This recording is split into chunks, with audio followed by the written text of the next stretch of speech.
নমস্কার বন্ধুরা, আমি জগদীশ বাংলাদেশের পার্বত্য অঞ্চল থেকে PSSM ত্রিপুরার পর্দায় সবাইকে স্বাগতম জানাচ্ছি। বন্ধুরা, আপনারা জানেন PSSM ত্রিপুরার উদ্যোগে বিনামূল্যে সারা পৃথিবীব্যাপী অনলাইনে এবং অফলাইনে ধ্যান শেখানো হয়। এই ধ্যান নির্দিষ্ট কোনো ধর্ম বা জাতিগোষ্ঠীর রীতিনীতি অনুসারে নয়। আপনি জন্মের পর থেকে যে শ্বাসকে নিয়ে বেঁচে আছেন এবং মৃত্যুর আগ পর্যন্ত যে শ্বাসের সাথে থাকবেন সেই শ্বাসকে নিয়ে আপনি যদি ধ্যানের মাধ্যমে রোগ নিরাময়, মানসিক শান্তি, আত্মনিয়ন্ত্রণ ও আধ্যাত্মিক উন্নতি করে সকল প্রশ্নের উত্তর পেতে চান, তাহলে আমাদের সাথে ধ্যানে জয়েন করতে পারেন। এই ভিডিও ডেসক্রিপশনে নাম্বার রয়েছে, আপনি চাইলে যোগাযোগ করতে পারেন। বন্ধুরা, আজকে আমি পিরামিড মাস্টার সন্দীপ রয় স্যার রচিত ধ্যান ও আধ্যাত্মিক বিজ্ঞান বইয়ের একটি আত্মার যাত্রা অধ্যায়টি পাঠ করে শোনাব।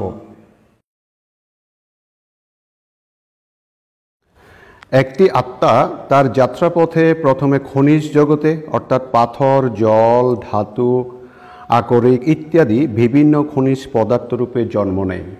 ইত্যাদি রূপে সে অসংখ্যবার জন্ম নেওয়ার পর সে কিছু অভিজ্ঞতা অর্জনের পর তার চেতনার কিছু বিকাশ হলে সে উদ্ভিদ জগতে প্রবেশ করে। নানা উদ্ভিদ রূপে সে অসংখ্যবার জন্ম নেওয়ার পর তার চেতনার আরও বিকাশ হলে সে প্রাণী জগতে প্রবেশ করে। প্রাণী জগতে এসে সে পশু পাখি রূপে হাজার হাজার জন্ম নিয়ে আরও অভিজ্ঞতা সঞ্চয় করে অবশেষে মনুষ্য জগতে প্রবেশ করে। মনুষ্য জগতে প্রবেশ করার পূর্বে সে মানুষের সান্নিধ্যে থাকতে চায়। তার জন্য সে তার শেষের 4-5টি জন্ম গৃহপালিত পশু যেমন গরু, ঘোড়া, বিড়াল, কুকুর ইত্যাদি রূপে জন্ম নিয়ে মানুষের প্রেম, ভালোবাসা, আবেগ ইত্যাদি আদব কায়দা শিখে। তারপর সে প্রথম মনুষ্যকুলে জন্মগ্রহণ করে। মানুষ হয়ে জন্ম নেওয়ার পরও ক্রমাগত সে আত্মার প্রতি জন্মে বিকাশ হতে থাকে। মনুষ্য জন্ম নেওয়ার পূর্বে অর্থাৎ আত্মা খনিজ, উদ্ভিদ ও প্রাণী জগতে থাকা অবস্থায় তারা গ্রুপ সোল, গোষ্ঠী বা দলবদ্ধ আত্মারূপে জন্ম নেয়। অর্থাৎ একটি আত্মা একাধিক জীবের মধ্যে বিভক্ত থাকে। কিন্তু যখন আত্মা মনুষ্যকুলে জন্ম নেয় তখন সেই ইন্ডিভিজুয়াল সোল বা স্বতন্ত্র আত্মারূপে জন্ম নেয়। আরেকটা ব্যাপার আমি এখানে উল্লেখ করছি, আমাদের এই আধ্যাত্মিক যাত্রায় আমাদের পিছিয়ে যাওয়ার কোনো সম্ভাবনা নেই। অর্থাৎ একবার মনুষ্য জন্ম লাভ করার পর পুনরায় উদ্ভিদ কিংবা প্রাণী জগতে জন্ম নিতে হয় না।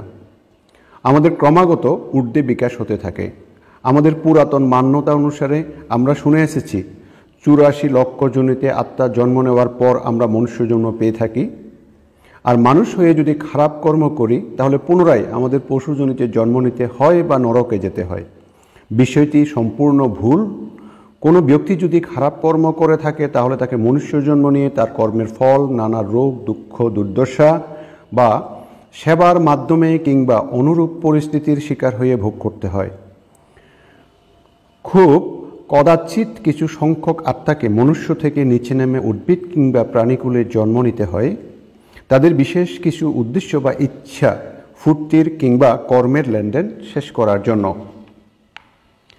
সুতরাং একটি আত্মা খনিজ জগৎ থেকে উদ্ভিদ জগৎ, উদ্ভিদ জগৎ থেকে প্রাণী জগৎ এবং প্রাণী জগৎ থেকে বিকাশিত হয়ে মনুষ্য জগতে আসে। মনুষ্য জগতে আসার পর আত্মার বিকাশের যাত্রাকে 7টি ধাপে ভাগ করা হয়েছে। যদিও আত্মার কোনো বয়স হয় না, তবুও মনুষ্যকুলে প্রবেশ করার পর একটি আত্মার যাত্রাকে বোঝানোর জন্য 7টি ভাগে ভাগ করা হয়েছে।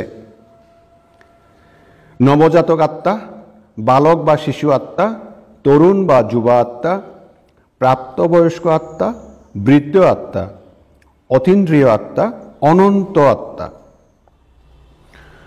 মনুষ্য জগতে জন্ম নেওয়ার পর একটি নবজাতক আত্মা সে তার প্রথম 50 থেকে 61 জন্ম কেবলমাত্র খাওয়া দাওয়া, ঘুম, সহবাস ইত্যাদির মধ্যে কাটায়। আত্মা তখন মূলাধার স্থিতিতে থাকে। সে একদম ভয়ে ভয়ে জীবন কাটায়, কোনো ঈশ্বর বা কাউকে বিশ্বাস করে না, আদিবাসী রূপে জীবন কাটায়। এইভাবে অনেক জন্ম নেওয়ার পর আত্মার একটু বিকাশ হলে সে বালক আত্মারূপে আরও 50 থেকে 60টি জন্ম নেয়। সে তখন মূলাধার ও স্বাধিষ্ঠান চক্রে থাকে। কিছুটা ভয় কাটিয়ে ওঠে, তখন সে তার জীবনের মৌলিক চাহিদাগুলো নিয়ে চিন্তিত থাকে এবং নিরাপত্তাহীনতায় জীবন কাটায়। ধীরে ধীরে সে অন্যদের সাথে বন্ধুত্ব করতে কিংবা যুক্ত হতে শিখে। এইভাবে প্রথম দুটি চক্রে আত্মা কেবলমাত্র জন্ম নেওয়ার পর নানা অভিজ্ঞতা অর্জন করে তার চেতনার আরও বিকাশ হলে সে 50 থেকে 60টি জন্ম যুবা আত্মা রূপে নেয়। তখন সে অন্যকে ভালোবাসতে শিখে, শেয়ার করতে শিখে, নানা ধর্মীয় পথে চলতে শুরু করে, ভয়ে ভয়ে ঈশ্বরকে বিশ্বাস করতে শুরু করে। সে যদি খারাপ কর্ম করে তাহলে তার পাপ হবে, ঈশ্বর তাকে শাস্তি দেবে। তখন সে মণিপুর চক্রে থাকে। যুবা আত্মারূপে সে নানা অভিজ্ঞতা অর্জনের পর সে প্রাপ্তবয়স্ক আত্মারূপে 50 থেকে 60টি জন্ম গ্রহণ করে। তখন সে ভয়মুক্ত হয়ে ঈশ্বরকে মন থেকে ভালোবাসতে শুরু করে। সে নানা ধর্মে জন্ম নেয়, মন্দির, মসজিদ, গির্জায় যায়, পূজা পাঠ, প্রার্থনা, ভক্তি করে। শেষমেশ নানা ধর্মীয় নেতা, পুরোহিত, পণ্ডিত, ইমাম, পাদ্রী সব কিছু হয়। এভাবে আত্মা নানা ধর্মে সকল অভিজ্ঞতা নেওয়ার পর তার চেতনার আরও বিকাশ হলে সে বৃদ্ধ আত্মারূপে 40 থেকে 50টি জন্মগ্রহণ করে। এই পর্যায়ে আত্মা বিশুদ্ধ চক্র স্থিতিতে থাকে। আত্মা তখন ধীরে ধীরে সকল ধর্মের ঊর্ধ্বে উঠে প্রকৃত আধ্যাত্মিকতায় প্রবেশ করে। আত্মা অনুভব করে সে নানা ধর্মে, নানা পথে ঈশ্বরকে পাওয়ার চেষ্টা করেছে, কিন্তু কখনো ঈশ্বরের দর্শন পায়নি কিংবা সত্যকে জানতে পারেনি। কেবলমাত্র অন্ধের মতো বিশ্বাস করে এসেছে। তখন তার মনের মধ্যে প্রশ্ন জাগে, আমি কে? কি আমার পরিচয়? আমার জন্মের উদ্দেশ্য কী? তখন সে আত্ম অনুসন্ধান করতে শুরু করে এবং ধর্ম থেকে আধ্যাত্মিকতায় প্রবেশ করে। সে কোনো গুরু, শিক্ষক, বন্ধু বা পুস্তক, ভিডিও যে কোনো মাধ্যমে ধ্যান সম্পর্কে জানতে পারে এবং ধ্যান অভ্যাসের মাধ্যমে সে আত্মদর্শন করে, নিজেকে জানতে পারে। তার আগে সে নানা ধর্মীয় শাস্ত্রে যেমন গীতা, বাইবেল, কোরআন ইত্যাদিতে কেবল পড়ে থাকে আমরা আত্মা, কিন্তু সেটার বাস্তবিক কোনো অভিজ্ঞতা থাকে না। ধ্যান হচ্ছে প্র্যাকটিক্যাল। যতক্ষণ আমাদের নিজস্ব অভিজ্ঞতা না হবে, আত্মজ্ঞান লাভ না হবে, ততক্ষণ কেবলমাত্র পুস্তক পড়ে কোনো লাভ হবে না। কেবলমাত্র পুস্তক পড়ে যেমন গাড়ি চালানো শেখা যায় না, ঠিক তেমনি সত্যের দর্শন করতে হলে আপনাকে ধ্যান করতে হবে। একটি আত্মা তার বৃদ্ধকালীন অবস্থায় ধ্যান সাধনা করে চেতনার আরও বিকাশ হলে সে অতীন্দ্রিয় আত্মারূপে 4 থেকে 7টি জন্মগ্রহণ করে। এই পর্যায়ে আত্মা আজ্ঞাচক্র স্থিতিতে এসে পৌঁছায়। এই অবস্থায় আত্মা ধ্যানের মাধ্যমে তার দিব্যচক্ষু বা ত্রিনেত্র দ্বারা খুব দ্রুত জ্ঞান অর্জন করে, তার চেতনার বিকাশ করে। সে ধ্যানের মাধ্যমে নানা অনুভূতি গ্রহণ করে, সূক্ষ্ম শরীর নিয়ে নানা লোকে যাত্রা করে জ্ঞান অর্জন করতে থাকে। ত্রিনেত্র দ্বারা সে তার অতীতের জন্মগুলি টিভির পর্দার মতো দেখতে পারে। সেখান থেকে আত্মা শিক্ষা গ্রহণ করে থাকে। ধ্যানে নানা মাস্টার বা উচ্চ চেতনার আত্মাদের সাথে সাক্ষাৎ করে তাদের থেকে সরাসরি জ্ঞান নিতে পারে। যেমন শ্রীকৃষ্ণ, মহাদেব, মা কালী, যীশুখ্রিস্ট, বুদ্ধ, মোহাম্মদ, কবির, সাই বাবা, রাম ঠাকুর, অনুকূল ঠাকুর, রামকৃষ্ণ ঠাকুর ইত্যাদি নানা গুরু, দেবদেবী, মহাপুরুষদের সাথে সরাসরি সাক্ষাতে কথা বলা যায়, জ্ঞান নেওয়া যায়। বিভিন্ন এঞ্জেল, দেবদূত কিংবা আপনার পুণ্যাত্মার সাথে সম্পর্ক করে নানা কাজের সিদ্ধান্ত নেওয়ার ক্ষেত্রে সঠিক পথ প্রদর্শন বা গাইড পাওয়া যায়। ধ্যানের মাধ্যমে আমরা আমাদের ভবিষ্যৎ সম্পর্কে অনেক কিছু জানতে পারি। ভবিষ্যতে কি ঘটতে পারে?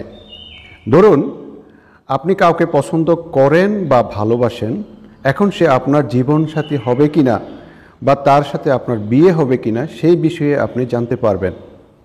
ব্যবসায় বা কর্মক্ষেত্রেও নানা সিদ্ধান্ত নিতে আপনার পুণ্যাত্মা আপনাকে সহায়তা করবে। ধ্যান আপনার জীবনে সঠিক সিদ্ধান্ত নিতে সহায়তা করে। কোন কাজটা করা উচিত, কোন কাজটা করা উচিত নয়। একজন উন্নত ধ্যানী ব্যক্তি সে তার অন্তরের আওয়াজ, ইনার ভয়েস শুনতে পারে এবং অন্য মাস্টারদের প্রেরিত টেলিপ্যাথি মেসেজ গ্রহণ করতে পারে। সুতরাং একটি অতীন্দ্রিয় আত্মা ধ্যানের মাধ্যমে তার অতীন্দ্রিয়গুলি জাগ্রত করে আধ্যাত্মিক সত্যতার জ্ঞান অর্জন করে অবশেষে সে অনন্ত আত্মারূপে 3 থেকে 4টি জন্মগ্রহণ করে। এই পর্যায়ে আত্মা সহস্রার স্থিতিতে পৌঁছায়। এই অবস্থায় আত্মা তার চেতনার অসীম বিকাশ করে এবং সে যেই জ্ঞান অর্জন করেছে সেটাকে সে পাচার করে, অর্থাৎ আধ্যাত্মিক সেবার কাজ করে। সেই ব্যক্তি নানা স্থানে গ্রামে শহরে গিয়ে ধ্যান শেখায়, আধ্যাত্মিক বিজ্ঞানের শিক্ষা দেয়। এভাবে আত্মা তার অন্তিম পর্যায়ে সেবার কাজ করতে করতে নিজের চেতনার অসীম বিস্তার করে মুক্তি লাভ করে। মুক্তি মানে কেবলমাত্র সংসার বা পৃথিবী থেকে মুক্তি নেওয়া নয়। মুক্তি মানে অজ্ঞানতা থেকে মুক্ত হওয়া, সকল আসক্তি থেকে মুক্ত হওয়া। এটি একটি আধ্যাত্মিক স্থিতি। এই স্থিতিতে আপনি সংসারে থেকেও সমস্ত কিছু নিরাসক্ত হয়ে ভোগ করতে পারবেন, অর্থাৎ জড় জাগতিক মোহমায়া ত্যাগ করে অনাসক্ত হয়ে কর্ম করে যাওয়ার নামই হচ্ছে মুক্তি, যেখানে সুখ দুঃখ, মান অপমান, জয় পরাজয়, লাভ ক্ষতি, জন্ম মৃত্যু সব কিছুই মধুরভাবে গ্রহণ করার স্থিতি ও জ্ঞান থাকে। তারপর সে জন্ম মৃত্যুর চক্র থেকে মুক্ত হয়ে একজন পুণ্যাত্মা বা ভগবান হয়ে যায়। তারপর সে আবার ইচ্ছে করলে কোনো উদ্দেশ্য পূরণের জন্য সরাসরি মনুষ্যরূপে অবতার হয়ে জন্ম নিতে পারে, অথবা তার অংশ আত্মা জন্ম নেওয়ার জন্য পাঠাতে পারে। আজকে এতটুকুই বন্ধুরা। পিরামিড মাস্টার সন্দীপ রয় স্যারের রচিত ধ্যান ও আধ্যাত্মিক বিজ্ঞান বইয়ের অধ্যায়গুলো আমি পর্যায়ক্রমে এভাবে পাঠ করে আপনাদেরকে শোনাব। তাতে আপনার অন্তর্মুখী বিকাশের যাত্রার পথে আশা করি অনেক সহায়ক হবে। তাই কষ্ট করে যেহেতু আপনাদের জন্য ভিডিওটি বানাচ্ছি, নিশ্চয়ই একটা লাইক আশা করতে পারি এবং মানব কল্যাণে ভিডিওটি বহুল প্রচারের জন্য আশা করি শেয়ার করে দিবেন। আর আপনি নতুন হলে অবশ্যই সাবস্ক্রাইব করতে ভুলবেন না। নমস্কার।